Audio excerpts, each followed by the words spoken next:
is as two evil ransom-type notes are sent, demanding Bitcoin in exchange for information about Miss Guthrie's whereabouts. This as we learn that there was a live feed of the outdoors in Mrs. Guthrie's kitchen and on a laptop. Is that real? As investigators, including the FBI, tried to determine if the so-called porch guy was wearing shoe coverings. Night falls and another case file opens. A woman vanishes without a trace. 66 days pass and the silence grows heavier. No confirmed sightings, no clear answers. Just a home that suddenly became the center of a mystery no one can fully explain. Then the messages start coming in. At first, they look like ransom notes. Whoever wrote them claims to have taken her. They describe details from inside the house, things only someone close or someone watching would know. That alone is enough to make investigators pause, because in cases like this, details are everything. But then something changes. A new message arrives. This one feels different. The sender says they're not the kidnapper. Instead, they claim to know who is. They say they know where she is. Then they ask for Bitcoin, thousands of dollars, in exchange for the truth. And just like that, the case splits in two. Now there are two possibilities. Either this person is holding a key piece of the puzzle, or they're exploiting a nightmare for profit. Investigators aren't convinced. There's no real proof. No specific detail that only someone involved could know. No evidence she's even alive, just claims. And a price tag even more suspicious. The amount keeps changing. First, it's 1 Bitcoin. Then it drops to half. It starts to sound less like a demand and more like bargaining. Think about it. If someone truly had information worth over $1 million reward, why settle for far less? Why go to the media instead of law enforcement? Why risk everything for a fraction of the value unless they don't actually have anything, or maybe they do, just not enough? Some experts believe this person could be on the outside, someone who overheard something, someone loosely connected, someone trying to turn scraps of information into quick money. Others think it's simpler than that, a scam, a cruel one. But here, where it gets darker, in one message, the sender claims she's already dead. No proof, no evidence. Just a statement dropped into an already fragile situation. For a family holding on to hope, that kind of message doesn't just mislead, it devastates. So now the question becomes, why say that? If you're trying to get paid, why lower the urgency? Why remove the one thing that would make people act fast? Unless the goal isn't truth, but attention, or control, or maybe, just maybe, it's someone testing how far they can push before anyone calls their bluff. And that's what makes this case so unsettling. Not just the disappearance, but the noise surrounding it, the false leads, the voices trying to insert themselves into something they may have nothing to do with. Because in cases like this, the truth doesn't just hide, it gets buried under distractions. Now I want to hear from you. Do you think this mystery sender actually knows something, or is this just a calculated scam? Drop your thoughts in the comments. And if you're into real cases like this, unfiltered, straight to the point, make sure you like this video and subscribe to Midnight Case Files. Because some stories don't end when the person disappears. They only get darker. Until the next case, stay aware. Who said, yeah, there's no video, she didn't have a subscription. But yet, there is. This idea that there could be no subscription, the actual camera could have been disabled, and Google is still able to generate these really extraordinary, chilling images. It ultimately could be what cracks this case.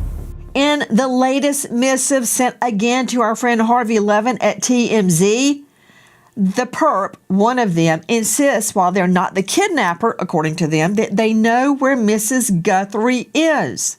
And they seem very angry that they have been dismissed. Let's hear it from the horse's mouth. Listen to Harvey Levin at TMZ describing the note. We got another letter today from this person, an email saying, I know where her body is and who the kidnapper is. Give me half a Bitcoin and I'll tell you. And this person has been really persistent, knowing that if it's a scam, it's a federal crime. Right. That from our friends at TMZ. That's Harvey Levin on TMZ Live. Dave Mack What the hey? Now, let's be clear. Savannah, and I believe that she conferred with the FBI before she stated this, says that she believes 2 of the ransom notes are real. Let's divide it up. You've got the deadline notes, the original ransom notes to which she is referring, where the person says, I have Miss Guthrie. They give information, details about the interior of her home, and they state they want Bitcoin. We'll call that the deadline, okay? Then we'll call the other notes that Harvey Levin has just gotten, we'll call that the hyena, because he is trying to capitalize on a horrific crime by claiming he can give information about Mrs. Guthrie's whereabouts. So we've got the deadline notes, the ransom notes, and then the hyena. Now, this is why, at the get-go, many of us here on the panel tonight believed that 2 of the ransom notes could be real, and we learned from Savannah that she thinks the same. Listen. The 2 notes that we received, that we responded to, I tend to believe those are real. From our friends at Today on YouTube, and I guarantee you, knowing Savannah from our days at Court TV, she would not go rogue and say something that disagreed with the FBI analysis. So I agree with her. So we've got those, and then we've got the hyena. Tell me about the notes Harvey received, Dave Mack. These are from the rat that wants a Bitcoin to rat out the guys, the people who have kidnapped, allegedly, Nancy Guthrie. Now, there were 2 notes sent, Nancy. In one of the notes, this individual says that he had mentioned in an earlier ransom note, Nancy, that he had seen Nancy Guthrie in the presence of the kidnappers. This time, he goes a step further and says, I saw her with the kidnappers in Sonora, Mexico. Well, you're right, Dave Mack. Take a listen to Harvey Levin. But they also made the point that they wanted to make it clear that they have nothing to do with it. Right. They've been out of the country, but who knows? We forwarded it to the FBI, right, as we have in the past. Dave Mack, I like your characterization that we had used earlier, the rat. He wants to rat out the real kidnapper. Joining us is renowned psychoanalyst out of the LA jurisdiction, Dr. Bethany Marshall. She is the author of Deal Breaker, and she is now starring on Bravo and Peacock, and you can find her at drbethanymarshall.com. You know what? The irony, Dr. Bethany, there's so much. But Savannah has to wake up every morning dealing with A, the kidnapper, and now B, the hyena/rat that is trying to make money off Miss Guthrie or her body. And he is very careful to state, now, I had nothing to do with it. I just want to make money off of it. I mean, the gall. But, Nancy, if he wants to make money off of this, it suggests that maybe he knows the kidnappers because he himself is a part of a criminal enterprise. So I would think that if he makes his identity known and he's been sort of thick as thieves with whoever took Savannah Guthrie, that would be more daunting to him than, or threatening to him than facing other kinds of charges for obstructing justice. It's kind of hard to say, but I just think he's sort of one of them that has broken away from the pack, and now he wants to kind of profit off the knowledge that he has. Well, let's introduce our special guest tonight, David Richards, joining us from this jurisdiction of Arizona. He is the founder and CEO of Blockchain Unmasked. It's an intelligence firm specializing in investigating cryptocurrency-related financial crimes, fraud, you name it. He's dealt with so many criminal cases, and you can find him at blockchainunmasked.com. In your experience dealing with all sorts of criminals, I think Bethany's right. Who do you think this guy's hanging around with? Nuns and priests and virgins? HELLNO. He's hanging around with people like the person that kidnapped Nancy Guthrie. That's certainly possible. Obviously, someone that's going to want to throw their hat in the ring on an investigation like this may not be a savory individual, and I'm sure law enforcement's taking that into account.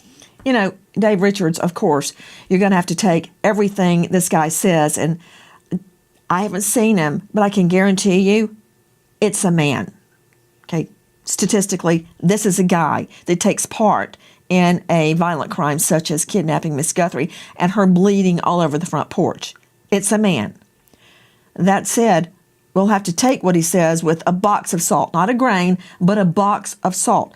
But I don't hear anything specific like proof of life. I don't see any specific detail other than I know where they are. They're in Sonora. How is that? How can I believe that? Well, you can, and that's the main problem. Obviously, if someone did have intimate knowledge of an instance like this, they would likely breadcrumb that information if it were useful for them to achieve their own means, which in this case might be a ransom note or ransom money. What do you mean by breadcrumb, David Richards? Sure. If someone did have some intimate knowledge of an incident in this case, it would make more sense that they would share a little bit to then give legitimacy to their ransom note. As of right now, it could be a troll, it could be a fake, it could be someone involved. And I think law enforcement is looking at all of those options. When you say breadcrumb, go out on a limb with me, David Richards, joining us from blockchainunmasked.com. A breadcrumb such as what to make me believe him?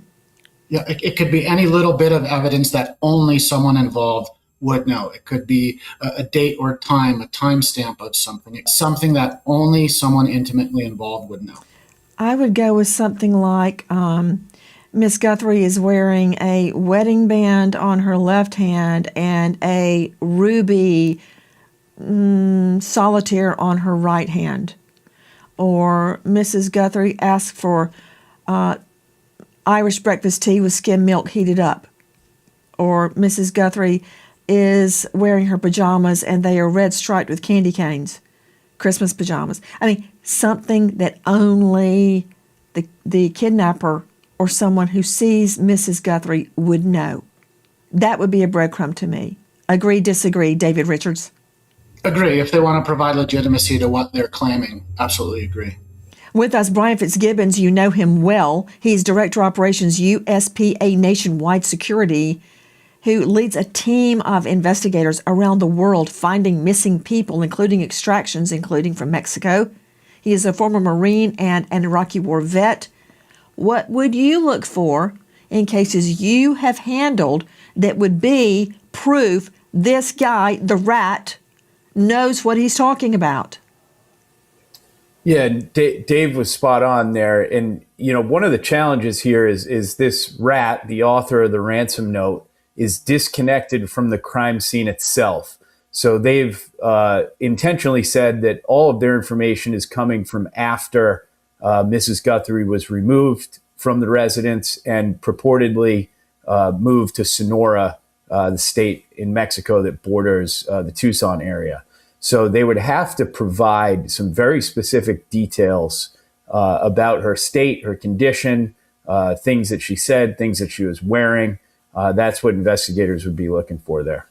Okay, guys, more of our friend Harvey Levin. He is describing notes, and he says at the get-go that this guy has been writing and writing and writing him. It's like that irritating student in class. I'm over here calling me. Look at me. That's him. That does not instill confidence, but let's listen. You have to assume that the law enforcement, they believe that this person is not legit. Otherwise, they would have advised Savannah to pay the money. Can we just be really transparent? Uh-huh. I think you're right that the law enforcement doesn't. There's something. I just can't figure out why. There's Why not something. take a flyer? The price of Bitcoin is much lower now. These are like, you could just take a flyer and see what the person knows. The most you lose is 20 grand, 25 grand.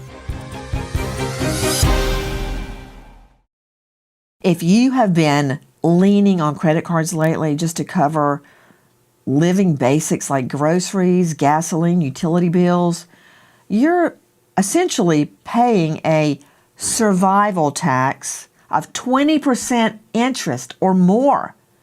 American Financing is helping homeowners tap into their equity to pay off high interest debt with mortgage rates currently in the 5s.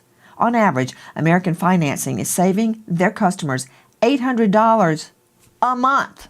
Not just $800, but $800 a month. There are no upfront fees to talk to a salary-based mortgage consultant. Why do I care about that? Because they don't get a percentage of sales. They're salary-based. Start today. You could even delay 2 mortgage payments. American Financing, America's home for home loans. 866-888-0344. That's 866-888-0344. Or simply go to americanfinancing.net/Nancy. And good luck. As we go to air tonight, 1 Bitcoin is worth $68,101.30. $68,101.30. So, let me understand. Dave Mack, this guy is asking for a half of a Bitcoin, which would be $34,000. Right. David Richards joining us from Blockchain Unmasked. I kind of feel like I'm at an auction. 20, 25, 30, 30, 35, 30, anybody 40? Anybody 40? Am I hearing 41? I mean, he's saying, okay, I'll take a half a Bitcoin. Remember at the beginning, way back when, he wanted 1 Bitcoin. Now he's like, okay, I'll take half, but then once the arrest is made, you got to give me the other half. I'm trusting you. That does not instill confidence. It's kind of a layaway plan. Do you even remember that?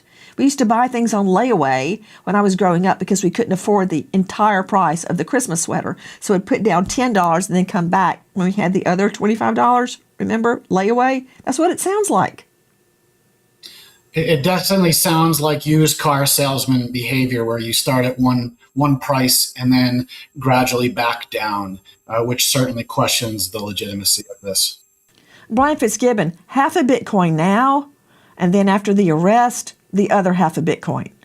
$34,050.80, essentially, is what he wants now. It's like a bargain basement sale for Mrs. Guthrie's Whereabouts.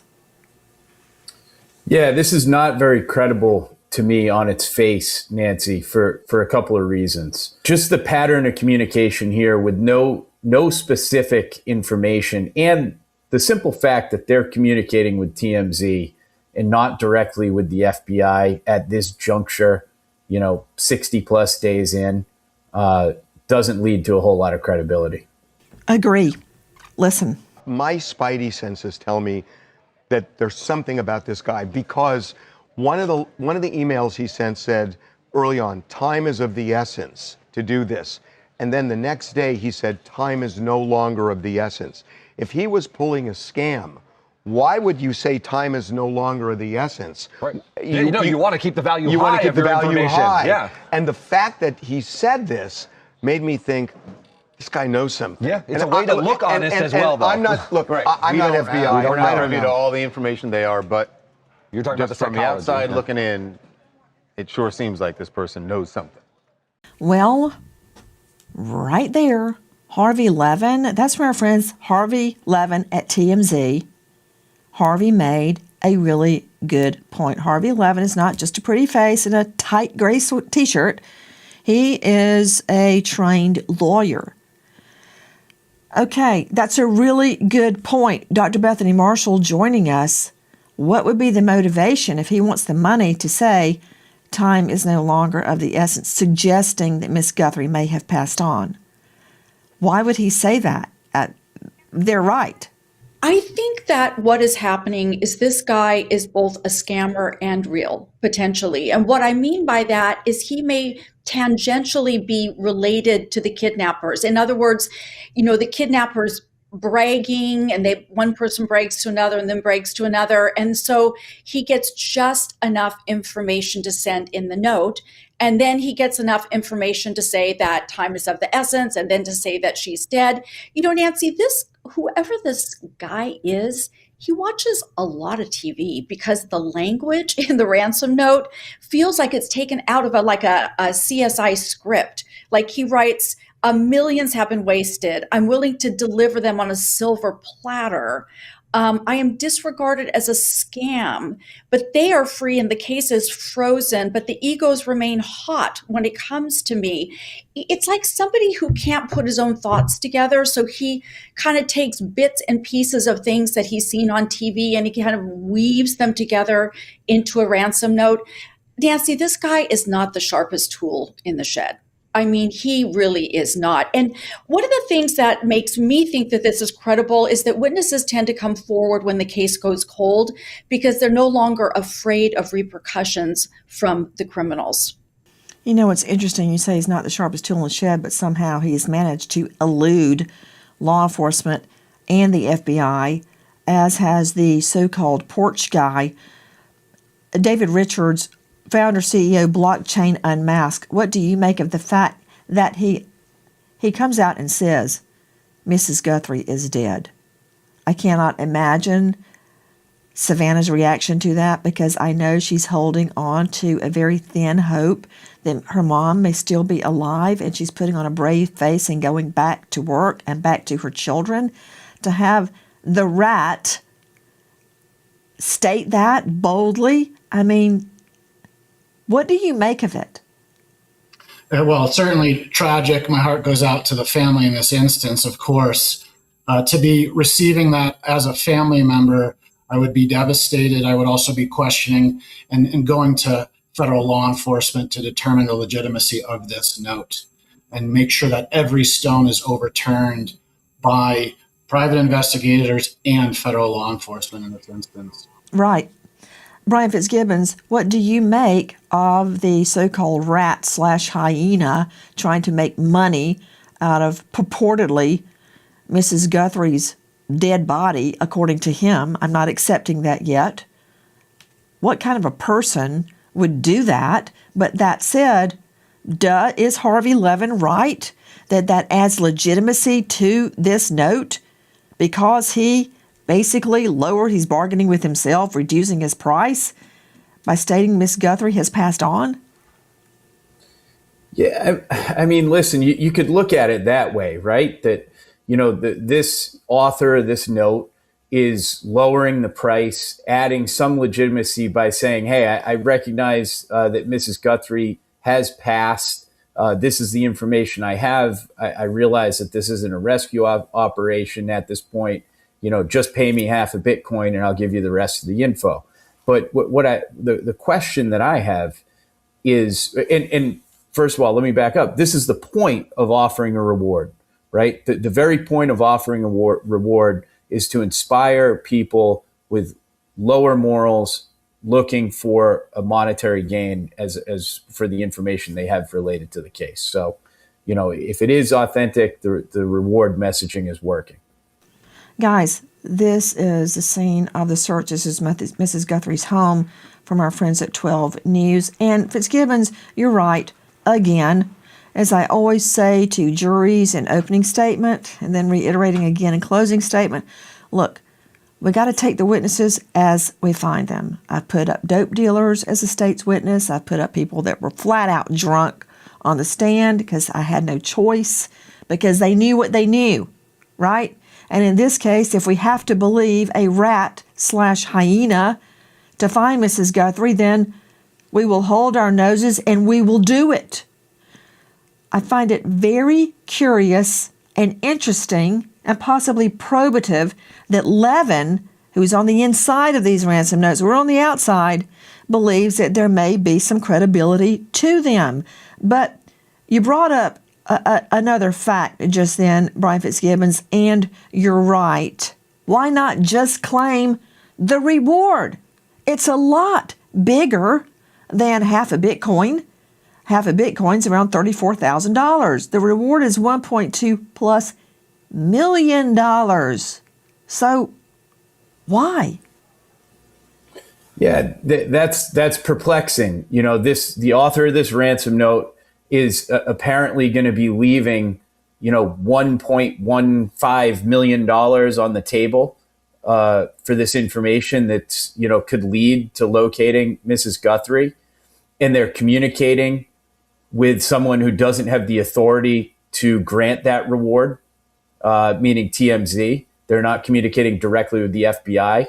Here you are seeing search video from our friends at Today YouTube. The search going into the night. It has gone on for days and days and days. And now all of that evidence is being sifted through by the FBI, both on the scene there in Tucson, in Phoenix, and at Quantico. This is from our friends at Fox News. But he goes on, Dave Mack, in response to why not just claim the reward. He claims he doesn't want the reward. He wants money to start a new life without having to go into the witness protection program. And he kind of connects taking the $1.2 million with witness protection program. Sly, very sly. Explain. Yeah, he's trying to say that if he were to go the legitimate route to, get the big reward, that he would be outed eventually and have to change his entire life and go into the witness protection program, and he'd never be safe. But he just wants a little bit so he can start his life over again and just get out from underneath everything that he apparently is under. Okay, David Richards, that is a non sequitur. It doesn't follow. It doesn't make sense. He's saying, I don't want the big rants. I don't want the big reward because I want to stay off the Fed's radar. I don't want to enter witness protection. I just want this Bitcoin, half a Bitcoin now, half a Bitcoin later, so I can start a new life all over again. So I won't have to live in fear. But if the perps were arrested, he wouldn't live in fear. He wouldn't have to be in the witness protection program. That doesn't ring true, does it? Doesn't make sense. Obviously, if someone had legitimate information, they would bring it to legitimate federal law enforcement and go that route. Whereas in this instance, the various changes of those notes, even the demand of ransom in Bitcoin shows an immaturity and, in my opinion, a lack of genuine knowledge on the case. And we also learn from Harvey Levin that this is by far not the first time the same guy has written. Share a little bit of news with you. The person who has been incessantly contacting us, Although saying, stopped for a while. Yeah. We got another letter today. That's from our friends Harvey Levin at TMZ. Incessantly contacting. And not only are they incessantly contacting our friend Harvey Levin there at TMZ, they're also miffed. They're irritated that they're not being taken seriously and considered to be a con, a scam. Okay, Dr. Bethany Marshall, I think we could all use some psychoanalysis right now. Explain. Well, this irritability and anger that he hasn't been respected, it reminds me of people who are obsessed with crime, but in such a way that they feel that they know the answer behind the mystery. Like they know more about the crime than the people who are investigating it. So this tells me, again, this is somebody who watches a lot of TV, knows a lot about different crimes, is kind of, patchworking together various words that he may have heard on TV. And there's an arrogance to it, as if he knows more than anybody else. That's what I see. Hi guys, Nancy Grace here. Please join us on Crime Stories and stream it first on Fox 1. When breaking crime news develops, we investigate it and bring it to you. Bombshell updates, answers to unanswered questions from cases making the headlines and cases you may never have heard of until Crime Stories. We go inside investigations with exclusive interviews, crime victims, families seeking justice, investigators, experts, and sources from within the case itself.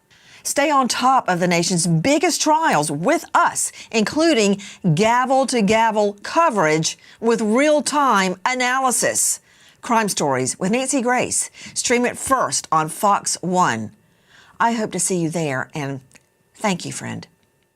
So not only do we have the rat incessantly contacting, his words, not mine, Harvey at TMZ with one note, one email after the next, he even discloses or alleges that Mrs. Guthrie is dead. His words, not mine.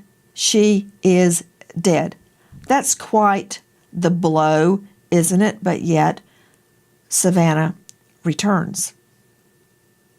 We celebrate today the promise of a new life that never ends in death.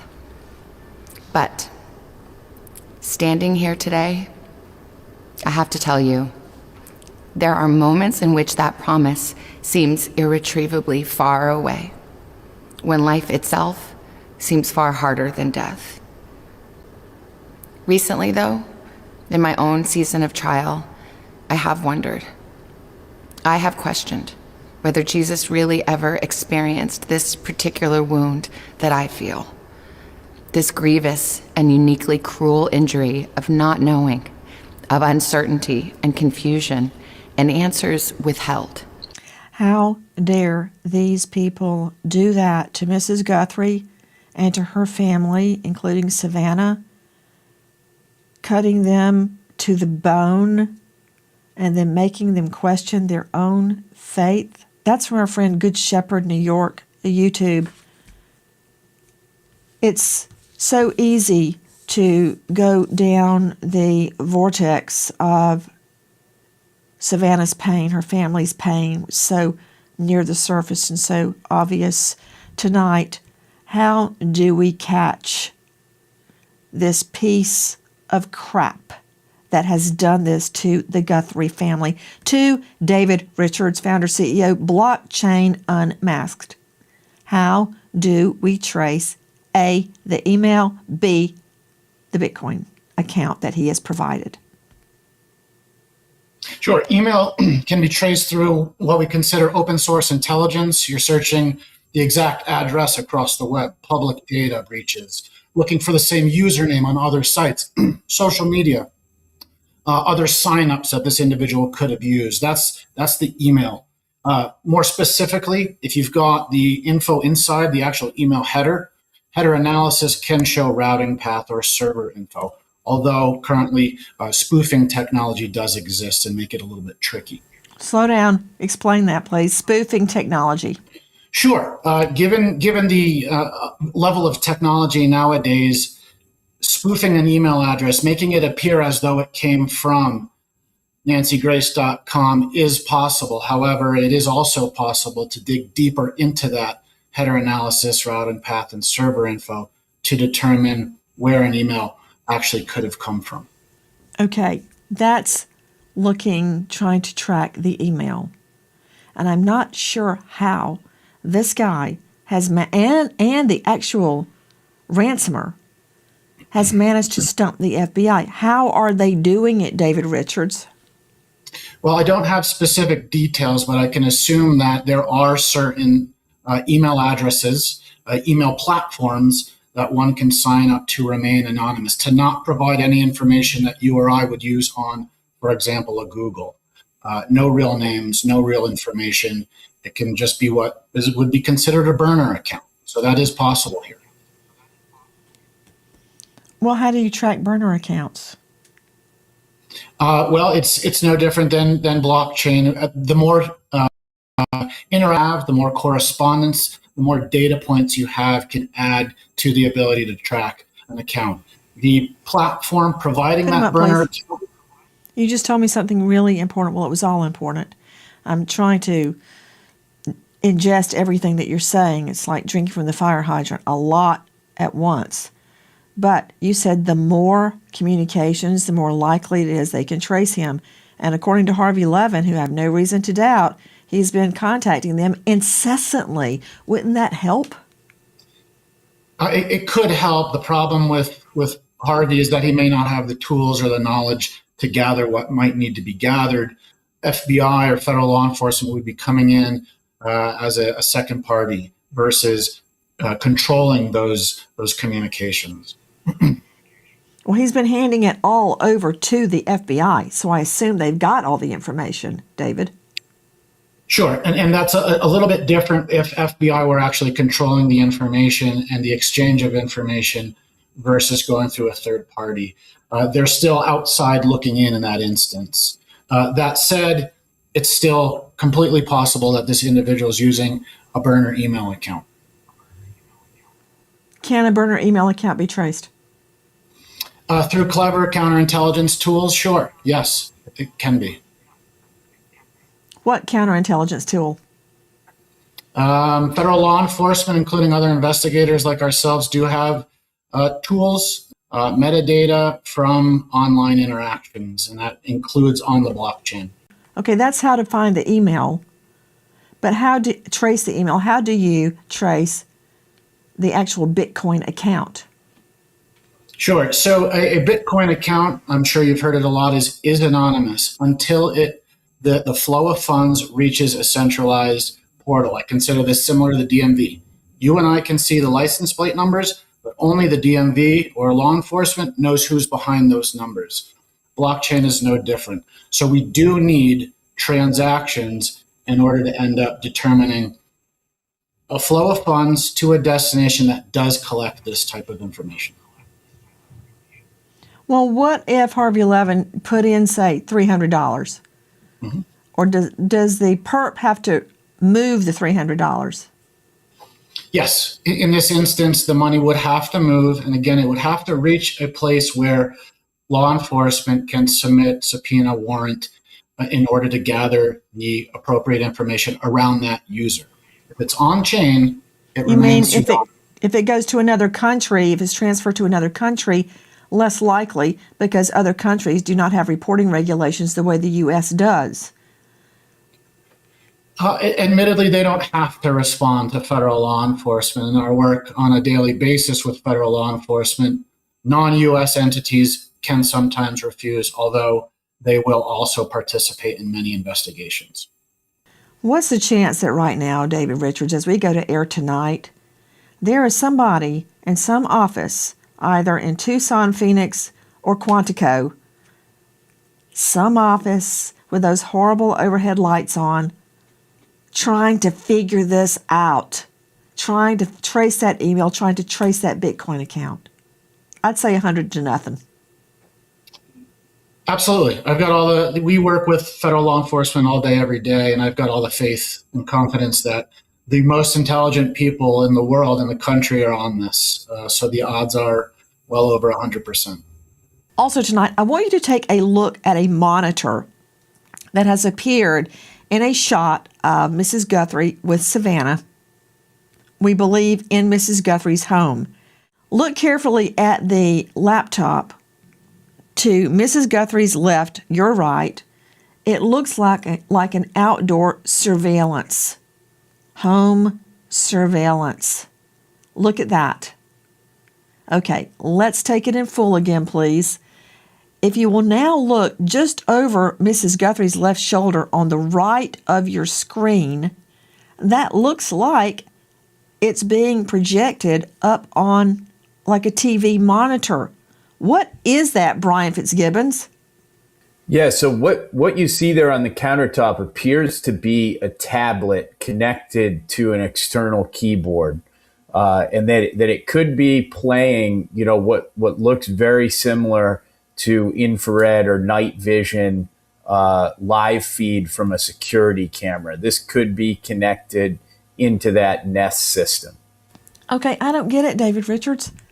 How can there be no trace of this, nothing left behind, when I can see that she has home surveillance video and she's looking at it on her laptop? Why can't that be resurrected? Well, I'm sure it can be. And I am also certain, given our experience with investigations, that there is information that is known and shared and information that is known and not shared. It's very strategically released and presented by federal law enforcement. But that information is likely accessible. American homeowners, the FBI has been warning about a type of real estate fraud called title theft.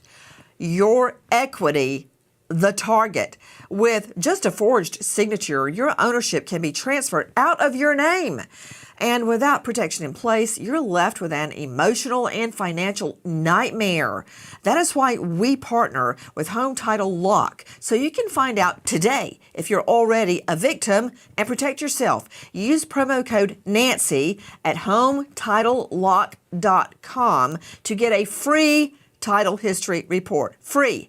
title history report, plus a free trial of their $1 million triple lock protection. That's 24/7 monitoring, urgent alerts, and if you are a victim of fraud, they will spend up to $1 million to fix it. Please don't be a victim. Protect your equity today. You've been working your whole life and putting money into your home. Don't lose the equity. That's HomeTitleLock.com. Promo code Nancy, or just use the link below, and good luck. You know, Google pulled a miracle, or a miracle dropped on their heads from above, and they were able to resurrect the video of the porch guy. We're praying for another miracle to help crack the case. This as theories run rampant that the porch guy was actually wearing a shoe covering. Let's take a look at some of the possibilities. Okay, that's one example of a shoe covering. A covering like this. To Brian Fitzgibbons, USPA Nationwide Security, what difference would it make if he were wearing shoe coverings? Yeah, that certainly narrows the field of footwear, right? I mean, how many people, you know, and in what trades have these very specific shoe coverings? So that would be a very key piece of information. And the big question here is going to be, can investigators match the pattern found in that blood? Was there a shoe print in that blood? And can they match it to one of these coverings or to a specific pair of shoes?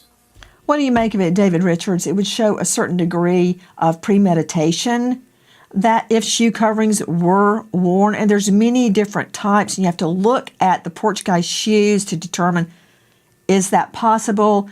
The reason I care, if shoe coverings were worn, that would be an entirely new avenue of investigation to find out who bought those, who had them in the neighborhood, maybe construction workers, maybe HVAC workers, maybe people that were coming in and out of Mrs. Guthrie's home that didn't want to track mud into her home. It could mean any number of things, David. Absolutely. If true, to your point, it does mean and would indicate a level of premeditation. I would certainly argue that an incident like this requires that regardless. It was not haphazard. It was likely planned ahead of time. And shoe coverings, if that's what was worn, is an indication of that. Take a look on the right side of the screen at the shoes there. They look somewhat different than the ones he's wearing on Feb 1. So did he not wear shoe coverings Jan 11 and did wear them Feb 1? These are some of the questions that the FBI is investigating as we go to air tonight. If you know or think you know anything about Mrs. Guthrie's whereabouts, please dial toll-free 800-225-5324. If you wish to remain anonymous, 520-882-7463. There is a $1.2+ million reward for information leading to the whereabouts of Mrs. Guthrie. A conviction, even an arrest, is not required for you to get this reward, $1.2 million. Tonight, we remember an American hero, Sergeant Michael Schlattman, Bernalillo County Sheriff's, New Mexico, killed in the line of duty after 13 years, leaving behind a grieving fiancée, Tara Flynn. American hero, Sergeant Michael Schlattman. Thank you to our guest, but especially to you for being with us tonight and keeping the search for Nancy Guthrie alive.